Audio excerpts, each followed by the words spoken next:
जय श्रीमन नारायण। भगवान कृष्ण के कपोल रत्न निर्मित दोनों कुंडलों से उद्भासित हो रहे थे।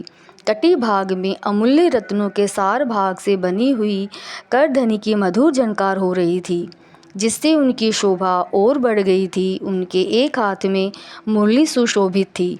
वे मुस्कुराते हुए रत्न जटित दर्पण की ओर देख रहे थे।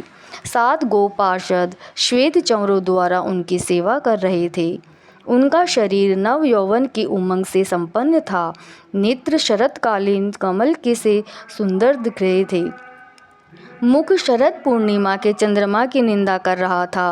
वे भक्तों पर अनुग्रह करने के लिए कातर हो रहे थे और उनका सौंदर्य करोड़ों कामदेवों का मान हर रहा था।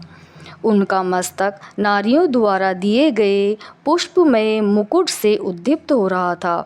ऐसे ऐश्वर्यशाली वर को देखकर युवतियां प्रेमवश मूर्छित हो गई और कहने लगी कि रुक्मिणी का जीवन धन्य एवं परम श्लाघनीय है। जब महारानी भीष्मक पत्नी की दृष्टि अपनी जामाता पर पड़ी तब वे परम प्रसन्न हुई। उनके मुख और नेत्र प्रसन्नता से खिल उठे। वे निर्निमेष दृष्टि से उनकी ओर निहारने लगी। राजा भीष्मक भी अपने पुरोहित तथा मंत्रियों सहित परम हर्षित हुए। उन्होंने वहां आकर देवताओं, ब्राह्मणों तथा समस्त प्राणियों को प्रणाम किया।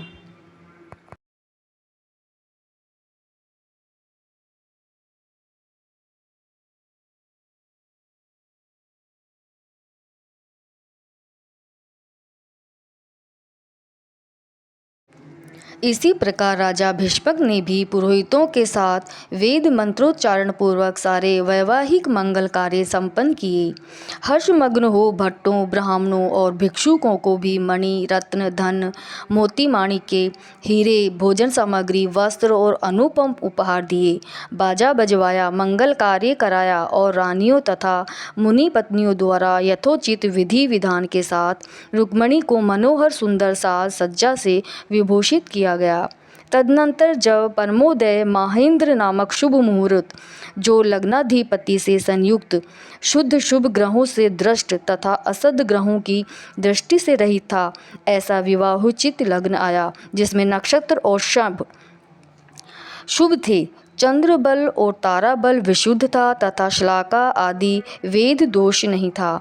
ऐसे परिणाम में सुखदायक तथा वर वधु के लिए कल्याणकारी समय के आने पर श्री हरि भीष्मक के प्रांगण में पधारे। उस समय उनके साथ देवता, मुनि, ब्राह्मण, पुरोहित, जाति भाई, बंधु बांधव, पिता माता